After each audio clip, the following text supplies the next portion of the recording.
Welcome to Apollo EDU. My name is Alex Gardek, and today I'm going to be giving you guys a little bit of a physics lecture. I am launching Apollo EDU right now because there is a lack of educational resources for students across the country due to COVID-19. I've had this idea for Apollo EDU for over a year and couldn't think of a better time to launch it than now. I am currently a senior at Arizona State studying mechanical engineering with a minor in physics. I've had an incredible amount of success in my entire academic career, and that's due to my problem-solving process and my way of thinking, which I'm going to share with you. I've had an incredible amount of success as both a teaching assistant and as a private tutor for students of all ranges of ability from high school up into college. I've TA'd for classes like quantum mechanics as well as lower classes like Physics 1, and I've tutored subjects including calculus, physics, and a whole bunch of other courses. Today we're going to be spending our time understanding some brief physics mechanics. During the lecture today, we're going to be covering kinematics, which is understanding how things move, dynamics, which is understanding why things move. Then we'll move in and talk about projectile motion, the inclined plane, and the conservation laws that are critical to physics. I'm excited to begin this process with you, and I'm looking forward to sharing more content with you in the future. So the first key concept that we really need to understand really deeply in order to be successful in physics is the difference between vectors and scalars. So a vector has a magnitude and a direction, whereas a scalar only has a magnitude. So some examples of vectors are displacement, velocity, acceleration, momentum, and force. So each of these values have a magnitude and a direction. You need both for it to be a vector. So when I'm driving in my car, I say I'm going 45 miles per hour north. Whereas with a scalar, we just have a magnitude. So some examples of scalars are time, mass, energy, and distance. We don't say I have 2 kilograms heading north. No, that doesn't make any sense. We just have magnitude for scalars. So an example of how this works is the simple Newton's equation F equals ma. We use these little arrows to represent a vector. So we see force and acceleration are vectors, and this quantity mass is just a scaling operation on the acceleration vector. So if we have this acceleration vector right here, A, pointing in some arbitrary direction, this mass times the acceleration is just going to scale the vector, and that is the key difference between vectors and scalars. Now we're going to move forward and talk about kinematics and graphing motion. Kinematics is understanding how things move. Kinematics involves Galileo's equations. Galileo's first equation is that the final velocity is equal to the initial velocity plus acceleration times time. Galileo's second equation says that the change in x, which is the final position minus the initial position, is equal to your initial velocity times time plus 1/2 your acceleration times time squared.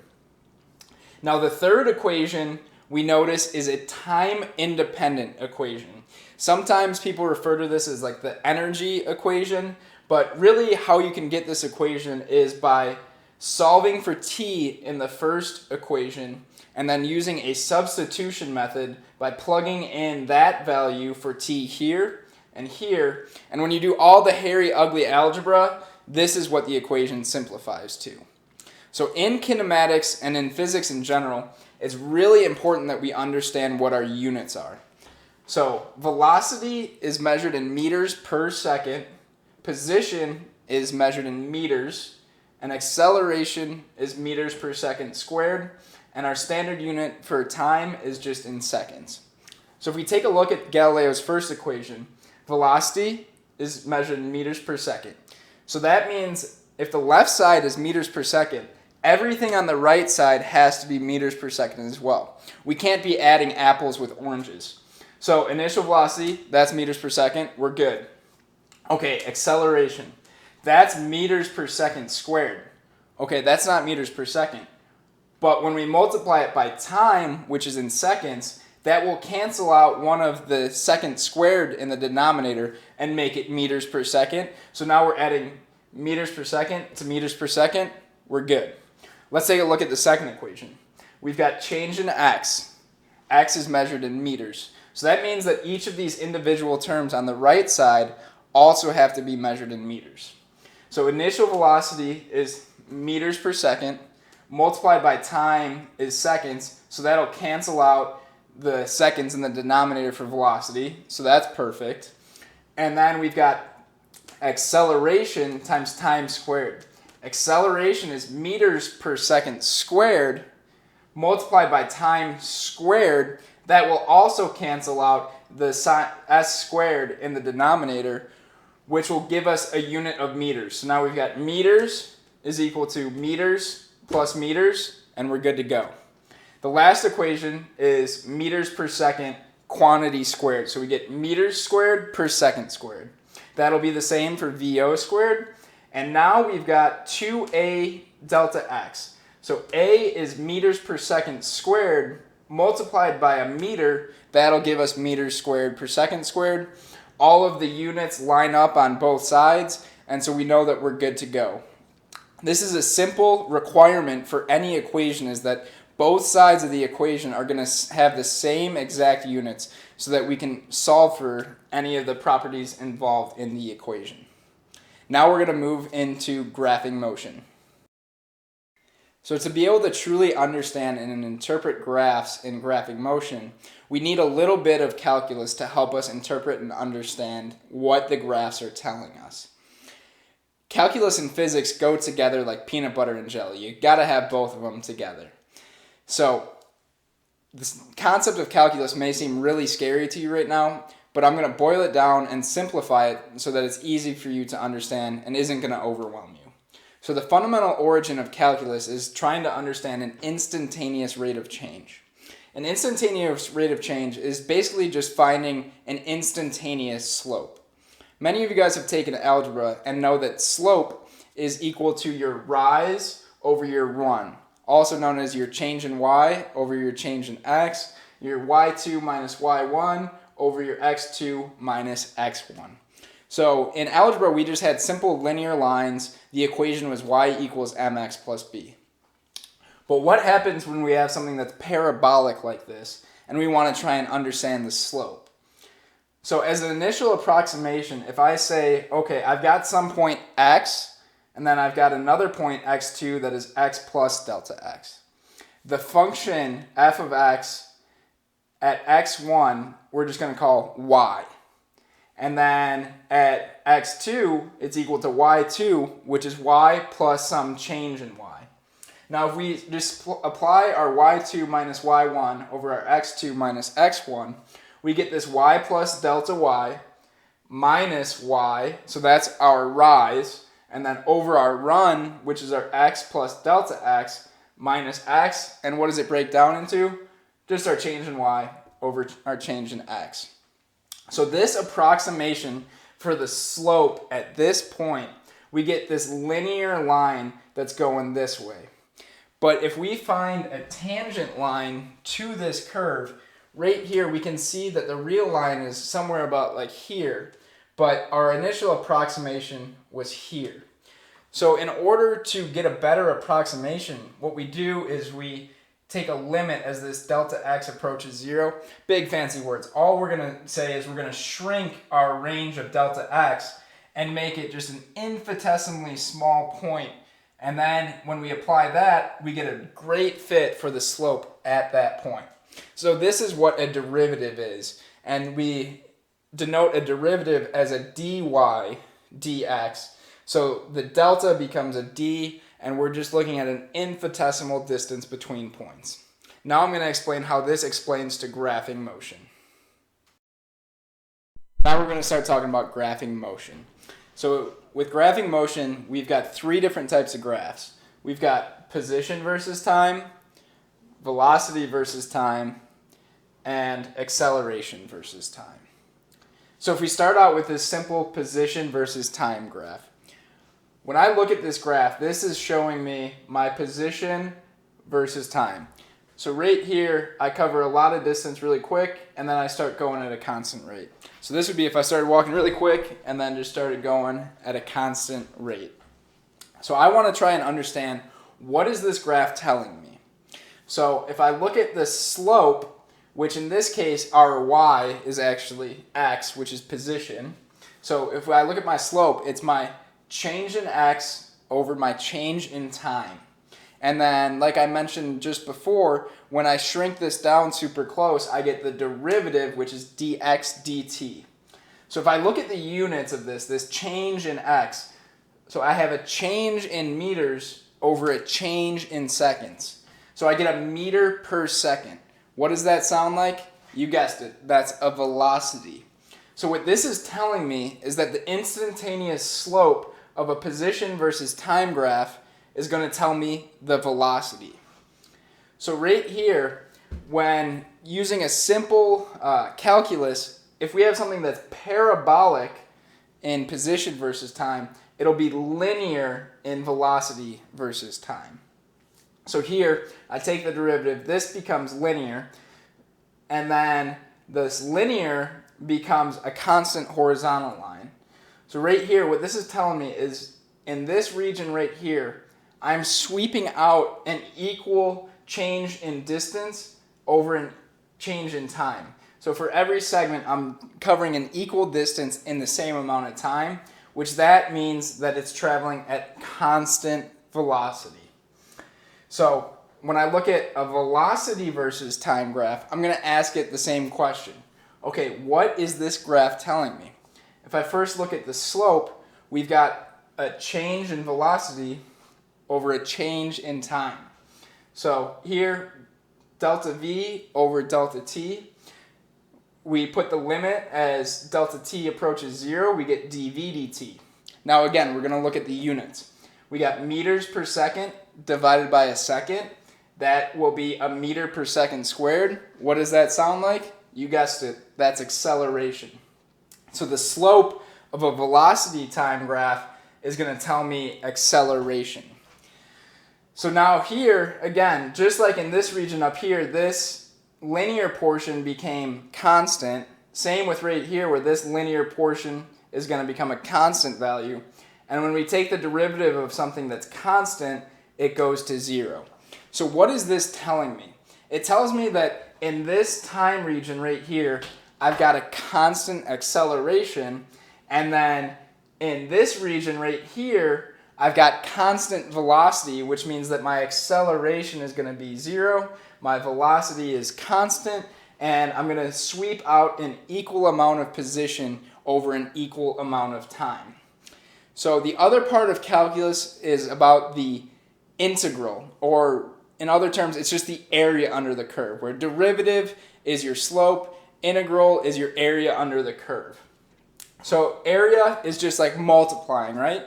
So if I take a velocity multiplied by a time, okay, I got a meter per second multiplied by second, that's going to give me a unit of meter. What is that? That's my position, my change in position. So if I take the area underneath this curve, that'll give me a change in position.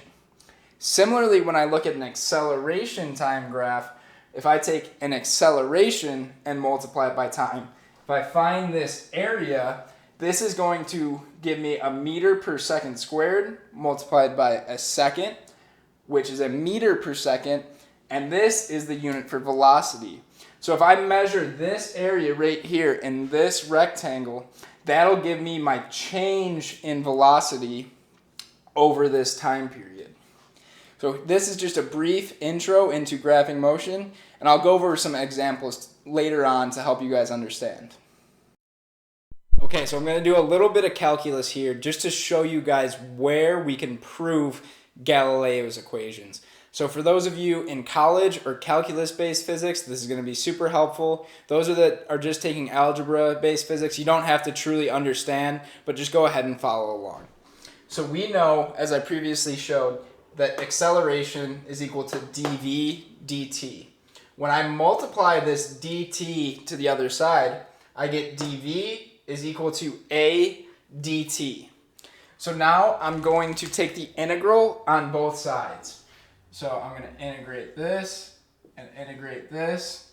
I'm going to integrate velocity from some initial velocity to some final velocity. And then I'm going to integrate a dt from t equals 0 to just some time t equals t. So now when I take the integral of this, the integral of dx, 1 dx is just x. So this is going to become v evaluated from vo to vf. And then when we take the integral of a constant that's just dt, we're going to get a t evaluated from 0 to t. So on the left side, what we're going to get is vf minus vo. And then this is going to be equal to at. Because a times 0 is just 0, so that subtraction term falls away. Now when I rearrange this, we get vf is equal to vo plus at. And this is exactly Galileo's first equation. So now to prove Galileo's second equation, we know that v is equal to dx dt. Again, we're going to do the same thing as we did over here and multiply the dt over, so we get dx is equal to v dt. This is some velocity as a function of time. So this final velocity that we showed here is again the same thing. It's some velocity that's a function of time. So I'm going to take this and substitute it in over here. So I get dx is equal to vo plus at dt. Again, I'm going to integrate from some initial x position to some final x position, and then integrate here. Again, t equals 0 to some arbitrary time value. So now when I integrate this, same thing as over here. We just get x evaluated from x0 to some x final. Again, when we do the subtraction, this is just going to become a change in x. And then now on the right side, just like before, a constant times dt will just be VOT. So this is going to be VOT. And then now we're going to have to power up this t. So we're going to raise it from t to t squared and then divide by 2. So we get plus 1/2 at squared. And again, we're going to evaluate this from some t equals 0. This is whenever we start moving, to then just some final time. And now we plug in this t equals 0, that term's going to fall away, and we get delta x equals VOT plus 1/2 at squared. And this is exactly what we got when we just simply use Galileo's equations. So now after understanding graphing motion and just a little bit of calculus, we're going to start talking about the main area of dynamics, which is projectile motion. We're going to discuss 3 different kinds of motion. The first one is going to be free fall. The second one is going to be a half projectile. And then the last one will be full projectiles. So with projectile motions, we're going to start out with just our base Galileo's equation. Galileo's first equation, Vf is equal to Vo plus At. Galileo's second equation, delta x is equal to Vot plus 1/2 At squared. So to start out with free fall first, we're just going to start out with this example where we got some guy that's standing off a cliff or maybe out of a building. He's going to hold something out and then just drop it. So during this free fall, the acceleration is just going to be due to gravity. And when I start out with it right here, the initial velocity is going to be 0. So if we look at this first equation, we know our initial velocity is 0, so that term goes away. And then our acceleration is due to gravity, so we're just going to plug gravity in for A, and we get that our velocity in the y direction is just going to be equal to gravity times time. Now, if we look at this equation, we're not looking in the x direction. This is just a change in position. So our change in y now, because we're in the y direction, our initial velocity is 0, so this term goes away. Again, our acceleration is gravity, so we're just going to plug that in here, and we get that our change in y is going to be equal to 1/2 g times t squared. So the main reason I want to focus on just these first two and not the third is because these are really the only two that you're going to need for projectile motion. A lot of times in these questions, you're going to be given 2 out of the 3 things that you could possibly want. Maybe they'll tell you what height you dropped it from, and they want to know the final velocity. So first, you would use your change in y to solve for time, but this time between them is going to be the same. So you solve for time in this equation, and then plug it into this equation to find your final velocity before it hits the ground. Or you might be given, okay, the ball hits the ground at this velocity, what height was it dropped from? So again, the same process. You're going to solve for the time in the first one and then plug it into the second one. When we're going through this projectile motion, time is going to be what connects each of the different equations. So in physics, we're trying to put together pieces of the puzzle, and time is that one constant that goes across each of these equations and connects them together. So now we're going to talk about half projectiles. So now the second type of motion that we're going to discuss is the half projectile. Now the half projectile is going to have motion in 2 directions. We're going to have motion both in the x and in the y. So an example of this is we just got some guy, again, he's standing on the cliff, and now he's going to throw something perfectly horizontal. It's not going to be angled up at all. It's not going to be angled down at all. He's going to throw it perfectly horizontal. And now when he throws it perfectly horizontal, it's going to sweep out this nice parabolic shape. And so what's interesting about the half projectile is that in the y direction, it's going to observe the same equations as we saw in free fall. So the final velocity is going to be equal to just gravity times time, and this is the final velocity in the y.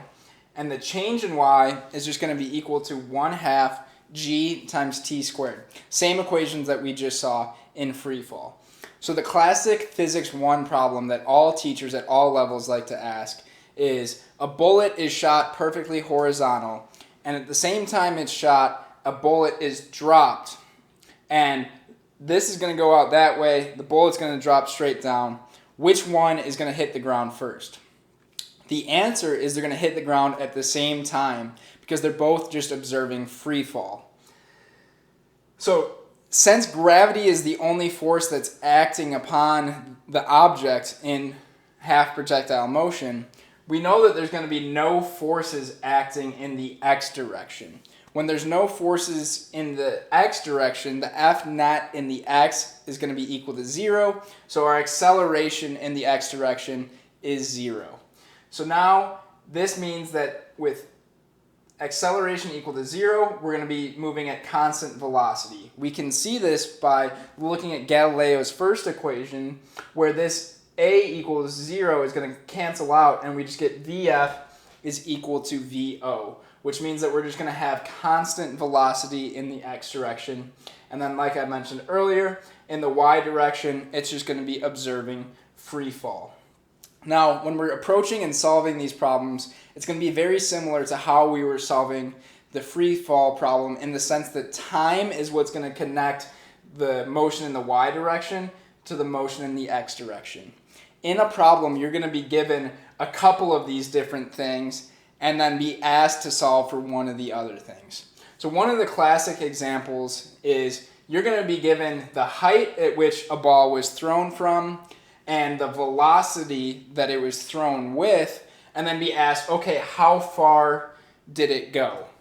So what we're looking to solve for is this delta x term. We know this Vx term, but we don't know time. So right here, I don't know this and I don't know this, so I can't solve for my range or my change in x. But I know my height, so I know my delta y. Gravity is a constant, so I can solve for time using this equation. And then once I solve for time in this equation, then that's going to be the same time that we get for this delta x, and then we can find our range. So one of the key things to remember is these are just independent. We treat the y direction independent of the x direction. The two motions are completely independent of each other. So if we're asked to find a final overall velocity, again, this is going to be a vector quantity. So we've got some component of velocity in the x direction, some component of velocity in the y direction. So in order to find the total final velocity, we're going to have to go back to our good old friend Pythagoras and just use the simple Pythagorean theorem where vf squared, our hypotenuse, is equal to vx squared plus our vfy squared, and that'll give us our final velocity. And if they ask for this angle theta that it's going to hit the ground at, we can just do a simple tangent theta is equal to vy over vx in order to solve for theta. Now we're going to talk about the full projectile. So the last type of projectile motion we're going to talk about is the full projectile. The full projectile is very similar to the half projectile in the sense that we still have motion in two directions and we're going to treat them independent of one another. So let's say that we've got Evel Knievel is going to go flying off some ramp of some angle theta and some velocity. The first step in solving a full projectile problem is to break the total velocity into its components in the x and the y direction. So drawing a simple right triangle, our hypotenuse is the velocity that he's going to leave with, and then we know the angle theta. So using simple trig, we know that cosine of theta is equal to adjacent over hypotenuse. So adjacent of this angle theta is Vx, and the hypotenuse is V. So cosine theta is equal to Vx over V. We multiply V to the other side, and we get Vx is equal to V cosine theta. Now, if we look at sine theta is opposite over hypotenuse, which is Vy over V. So now we multiply V to the other side, and Vy is equal to V sine theta. So similar to the half projectile, in the x direction, we're just going to have constant velocity, and the change in x is just going to be equal to our initial x velocity times time. So same thing, distance equals rate times time. In the y direction, it's going to be very similar to the half projectile, but now in Galileo's second equation, we do have an initial y term that is going to stay. Same thing with Galileo's first, where Vfy is going to be equal to Voy plus g times t. What's really important now that we're in full projectiles is that we're paying attention to the sign of gravity. When we assume this Vy is positive, we really have to make sure that we put gravity as negative 9.81 meters per second squared, because it's going to be taking velocity away until it reaches its maximum point in the trajectory, and then it's going to be adding velocity downward in its descent. So some important things before we get into the math of this about the full projectile is as long as it leaves and lands at the same height, which is what implies a full projectile, it's going to leave and land at the same velocity. Why is this? Well, initially when it's coming up, it's going to be rising and slowing down in the y direction until it reaches its maximum point in the trajectory. At the maximum point in the trajectory, all of the velocity is going to be in the x and none is going to be in the y. So at this point, we can find the time that it takes to get to the top, and then the time it takes to get to the top is also going to be equal to the time it takes to descend and land at the same height which it took off from. So in order to find the time it takes to get to the top, we're going to be using Galileo's second equation. We know that the Vf in the y is going to be equal to 0. So we're going to subtract this term over, divide by g, and we get that our time to the top is going to be equal to Vy over G. Again, the big thing here, we're not too concerned about the signs in this one. We know that the value has got to be positive. We don't have negative time. We're not going back to the future or anything like that. Time is always going to be greater than 0. So this is how we find our time to the top. Now, if we want to find our total time that it takes to leave and then land at the same height, it's just going to be 2 times our time it gets to the top. So it's just going to be this equation multiplied by 2. We get 2 Vy over G. Again, this Vy is the initial velocity that it leaves at. So if we want to find the total height that it reaches in its trajectory, we're going to be using Galileo's second equation. Now we know our initial y velocity, we know the time it takes to get to the top, and we know gravity, so now we can solve for our delta y max. It's just going to be our Vy times our t to the top plus 1/2 g times t to the top squared. Now, some people will solve this equation out further, but I personally don't want to have to memorize more equations. I want to just be able to understand what's happening, the simple concept that at its maximum peak, the final velocity is going to be equal to 0. By the end of the semester, we're going to have so many equations that trying to remember one-off equations, you won't be able to remember it on the exam. But we can remember that at the maximum point in the trajectory, the velocity is going to be all in the x, there's none in the y.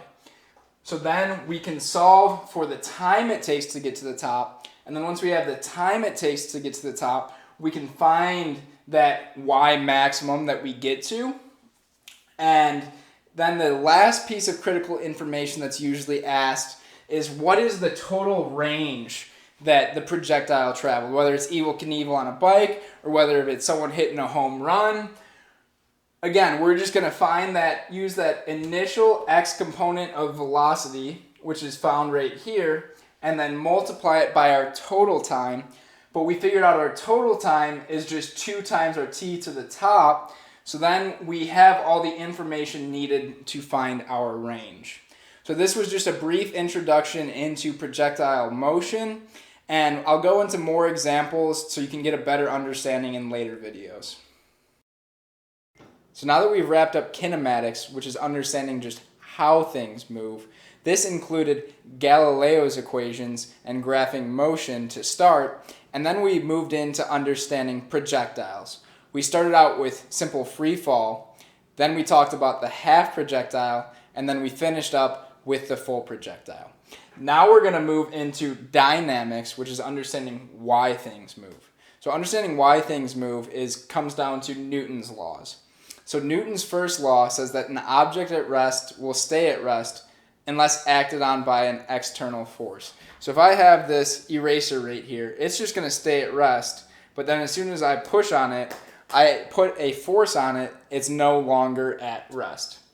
Now, Newton's second law, states that when an external force is applied on an object, then that object will accelerate in the direction of that force. This is just the simple F equals ma.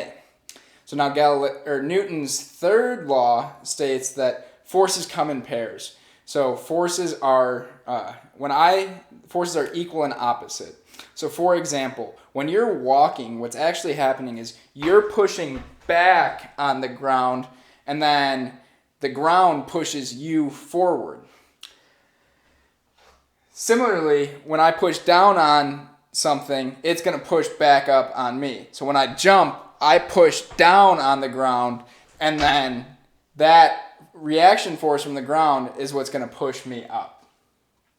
So the simple process for solving these dynamics problems can be boiled down into 3 steps. Now, those of you who have solved these problems are like, there's no way it's only 3 steps. I know it's more complicated, but it really is just these simple 3 steps.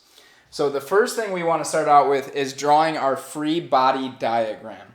A free body diagram is just a simple schematic to help us understand what forces are acting on an object.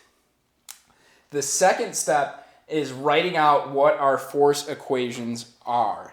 If we're in multiple directions, or multiple dimensions, in the x and the y, for example, we have to have a force equation for the x and a force equation for the y.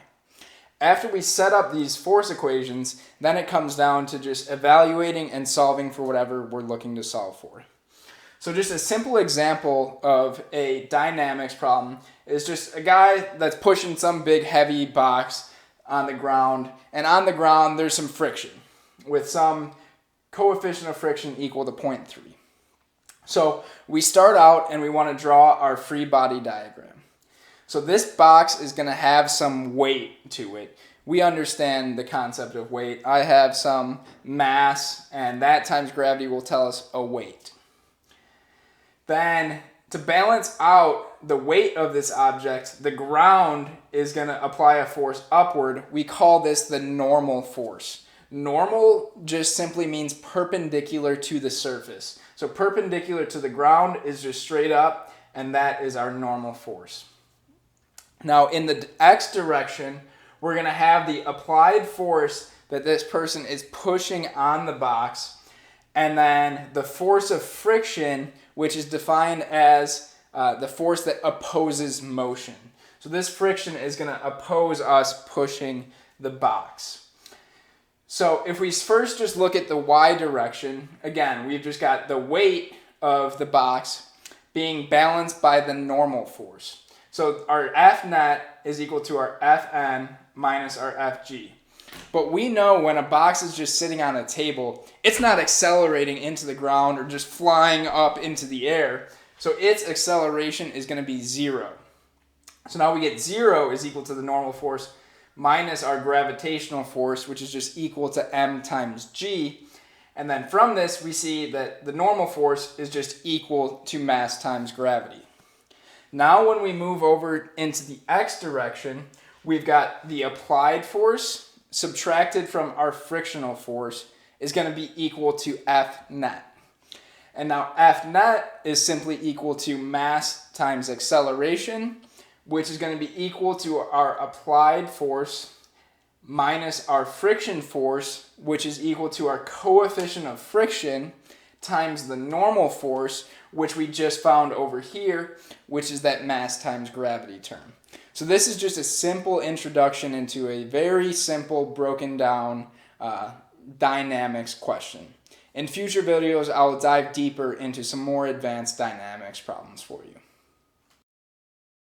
So I'm going to spend some time unraveling the inclined plane. The inclined plane is one of the most common physics problems that you'll see over and over throughout a college level or even just a high school level physics class. So we've got a box that is going to be sitting on some inclined plane, and just from our simple intuition and understanding, it's going to slide down the inclined plane.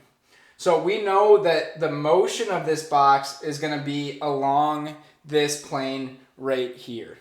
So we know it's not going to be accelerating into the block, it's not going to be flying out, it's going to be traveling along the surface of the plane. So like we mentioned earlier, the first thing that we want to know is we want to draw our free body diagram. So we're going to have gravity acting downwards on the box. This is just going to be equal to the weight of the box, and it's going to be pointing perfectly downwards. And then we also know that we're going to have the normal force acting on the box, and the normal force always acts perpendicular to the surface. So we're going to have a normal force that is going to be pointing up, something like this. So this is our Fn. And now the question can be complicated just a little bit, where they might throw in maybe a friction force. And again, friction is the opposition of motion. And so this box is going to want to slide down the plane. So it's going to oppose the motion in the same direction that it's going to be traveling in. The big issue that comes up when you're solving these problems is we have to shift our coordinate system a little bit and break this gravity term into the direction of motion. This is what gives people a lot of difficulty. So one of the things that we're going to have is we're going to break down this force of gravity term into a component along the direction of the surface, and then a component that is normal to the direction of the plane. So we're going to get the component of gravity that's acting down the plane and the component of gravity that is acting up in the plane. So to do this, we're going to have to find this angle right here. The issue that stumps a lot of students is trying to find this angle. It's a simple geometry question that took me years to figure out and truly understand. So when we break this up, I'm going to call this component F parallel and this component F perpendicular. Parallel to the plane and perpendicular to the plane. So to find this angle right here, I'm going to start and I'm going to move up the surface and draw this nice parallel line to the ground. And I know that the force of gravity is going to be acting downward. So now, if I want to find this angle right here, I know just from simple geometry that this is going to be that same angle theta right here. Okay, so that's step one. Now the second step that we're going to have to be able to use is that we also know that this right here is perfectly perpendicular. So now we have this angle theta, and we can find this angle right here if we call this alpha. We know that right here we've got a right triangle. So we know that this alpha term is going to be equal to 90 minus theta because these two are perfectly perpendicular. Now if we shift again and look right here, these are also perfectly perpendicular. So to find this angle right here, which is the angle we're after, we are going to do the same thing if I call this beta, and we'll say that beta is equal to 90 minus alpha. And then if we do this, we get beta is equal to 90 minus theta. Cancel, cancel, minus. And this proves that this angle right here is just that same angle of the plane. So this angle right here is the same angle of our inclined plane. So now we can break down this gravity term into its individual components. So the force of gravity, this is the hypotenuse. This has to be the hypotenuse, which is across from our right angle. We know that neither of these legs can be greater than our force of gravity. We know this from simple a squared plus b squared is equal to c squared. The hypotenuse always has to be the longest leg. So now if we want to find this F perpendicular and F parallel term using our force of gravity and the theta, we're going to use same thing similar to how we solve for the components in projectiles. We can see that the opposite side of this triangle of theta is F parallel. So we can say that sine theta is equal to F parallel over FG. So then we know that F parallel is equal to FG sine theta. And then we also know that the force of gravity is simply mg.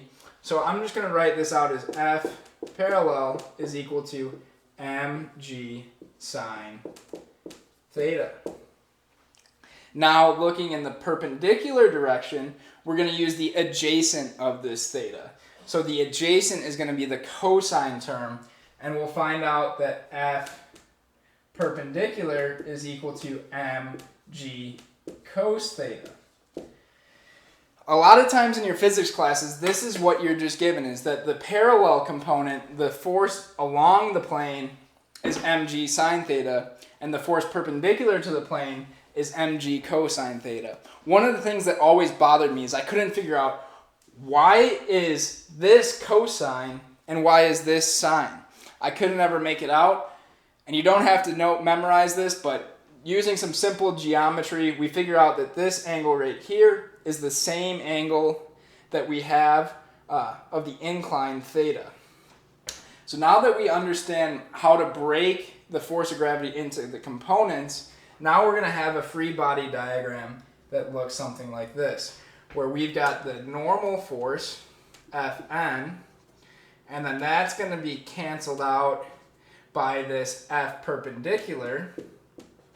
And then along the plane, we're going to have this F parallel acting down, and then maybe if there's friction, if there's a coefficient of friction given in the problem, we could have FF opposing that. So again, the normal force is a reaction force that is just going to balance out this F perpendicular term. So we know that Fn is going to be equal to F perpendicular because it's not accelerating into the plane, it's not jumping off of it. So these are going to perfectly balance each other out. So our normal force is going to be equal to mg cosine theta. So now what we're really after is the net force along the plane. So now our F net is equal to F parallel minus our FF. So again, we know from before that our FF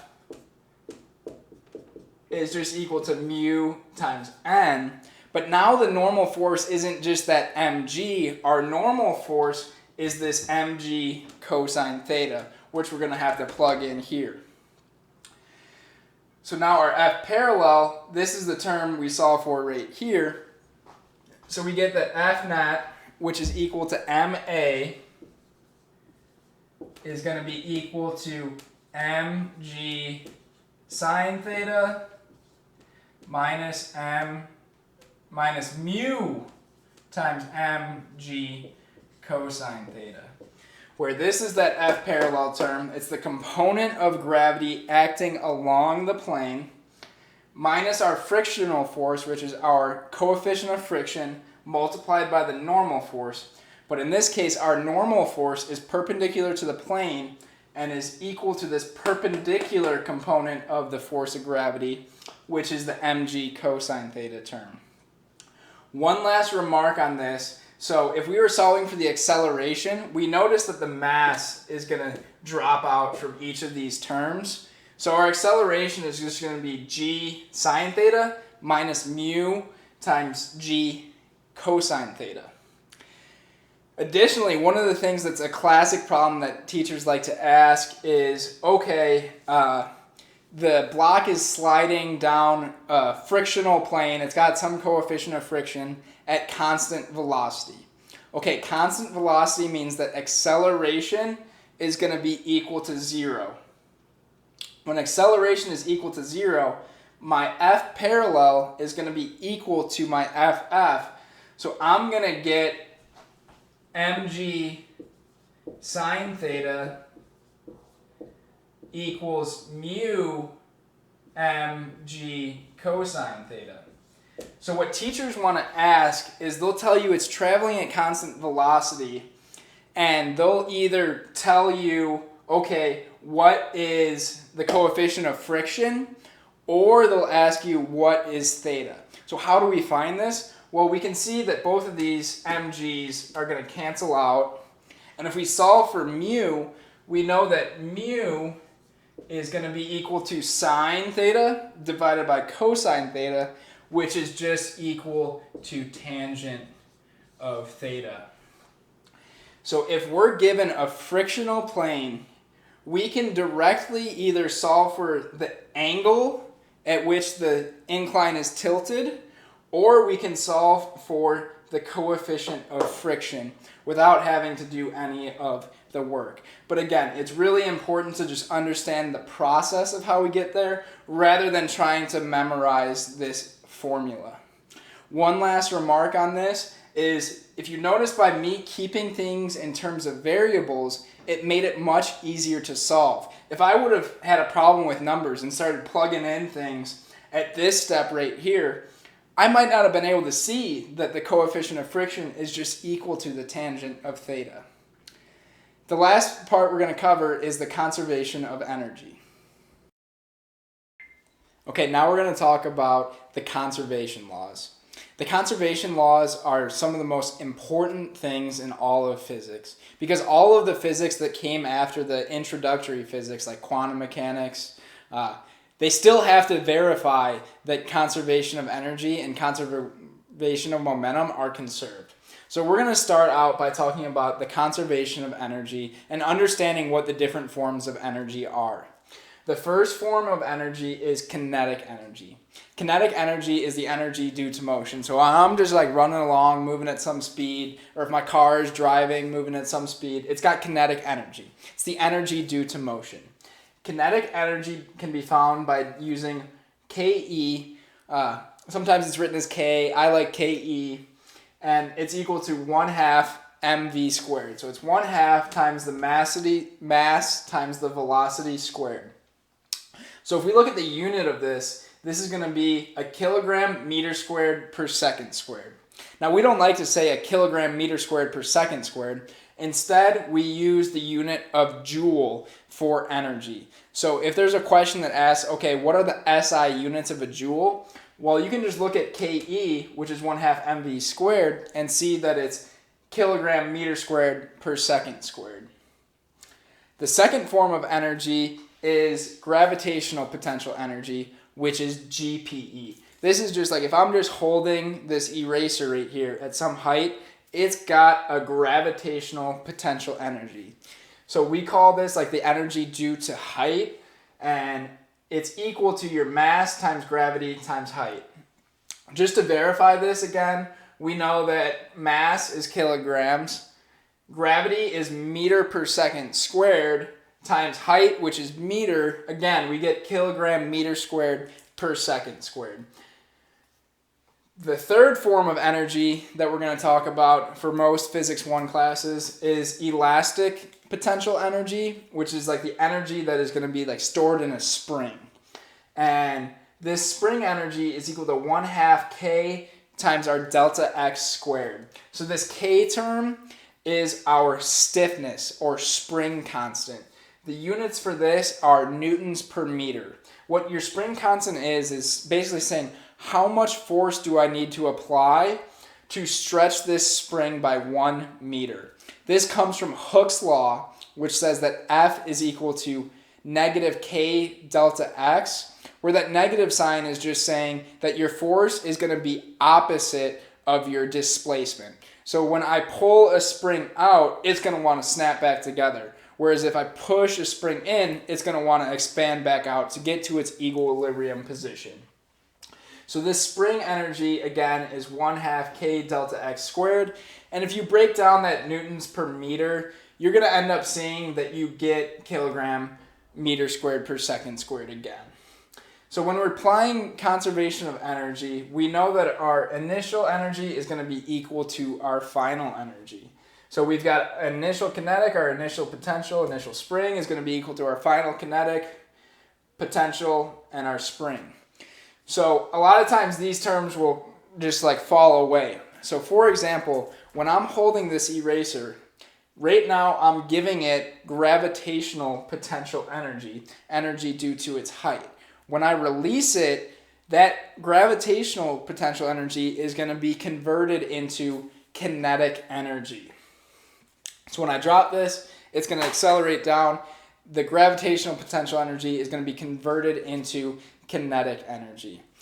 I absolutely love using the conservation of energy as opposed to using Newton's laws or Galileo's equations of motion, because energy is a scalar. So it doesn't matter how you get from state to state. All that matters is the overall outcome of where you started and where you get to.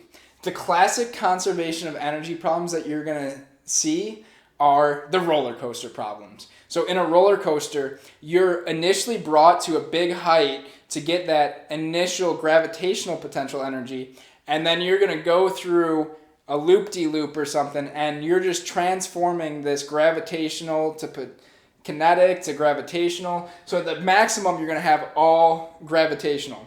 At the bottom of the loop-de-loop, at the ground, you're going to have max kinetic. And then when you loop through at the top, you'll have some gravitational and some kinetic, and then you can solve for each of these individual states just by applying simple conservation of energy. Next, we're going to talk about the conservation of momentum. So the last concept we're going to talk about today is the conservation of momentum. Momentum is a vector that is equal to mass times velocity. We can intuitively understand momentum by thinking about a semi-truck that's driving in the highway compared to just your car that's driving in the highway at the same speed. The truck is going to have much higher momentum than you and your car because it has a much higher mass and you're traveling at the same speed. So the conservation of momentum is very useful in understanding collisions. In a collision, we know that the initial momentum is going to be equal to the final momentum. We can have any number of objects in this conservation of momentum. We could have 3 or 2 different objects or pool balls or anything like that. So we find this by, we say that our m1v1 plus our m2v2 is going to be equal to our m1v1 prime plus m2v2 prime, where the prime is just saying our final after the collision takes place. So there's 3 main types of collisions we're going to focus on. The first is an elastic collision. In an elastic collision, kinetic energy is conserved. The way I like to remember this is I just say elastic, Ke is conserved. Elastic, Ke conserved. It's going to be in your head in a little bit. So then the inelastic collision is when we're going to lose kinetic energy. This happens when objects stick together, and what causes there to be kinetic energy lost is there's going to be heat that is lost due to the surroundings, and also there's going to be friction, so you're going to lose some of that kinetic energy to the environment. We're not invalidating the conservation of energy. The energy will still be conserved, but the methods and means in which the energy is lost is sometimes hard to track. The last type of collision is an explosion. This is where we're going to gain kinetic energy. So you can think about this as like a grenade just sitting in my hand. It's going to blow up. All the pieces are going to go scattering in every different way. But when we add up the momentum of each of the individual pieces, it's going to sum to 0. It's really important that we remember that momentum is a vector. So we're going to have to, if we have motion in 2 directions, we have to break it into the individual components and then do conservation of momentum in each linear direction. So building off that, we have this cool theorem that is the impulse change in momentum theorem. So the impulse change in momentum theorem says that a force over a given time period, this F delta t, is going to be equal to our change in momentum, which is a mass times a change in velocity. So a lot of times the problems involved with this could be just a baseball player hitting the ball with his bat. So he's going to exert a force on the ball in some time period, which is going to cause the mass of the ball to experience a change in velocity. Another practical application of this impulse change in momentum theory that I like to think about is car collisions. So we've all experienced and seen, maybe not experienced, but seen car crashes now when they're head on. The entire front of the car will crumple together. Whereas old cars back in the day, they had these steel bumpers and there wasn't as much damage done to the car. And you might think that now, oh, those crashes are way worse than they were back then. But there's actually a reason for it that can be shown with this impulse change in momentum. In a collision, the mass of the cars is going to be fixed. Like, we can't change the mass of the car, and the change in velocity is going to happen no matter what. It's going to be traveling at some velocity, and then it's going to be halted to a stop. So this on the right side is going to be fixed. So we want, for safety reasons, to decrease the force that is felt by the driver of the car. So since this is fixed, and we want to reduce this, we have to increase the time of the collision. And to increase the time of collision, we design the cars to crumple, thereby increasing the time of collision and decreasing the force felt on the driver.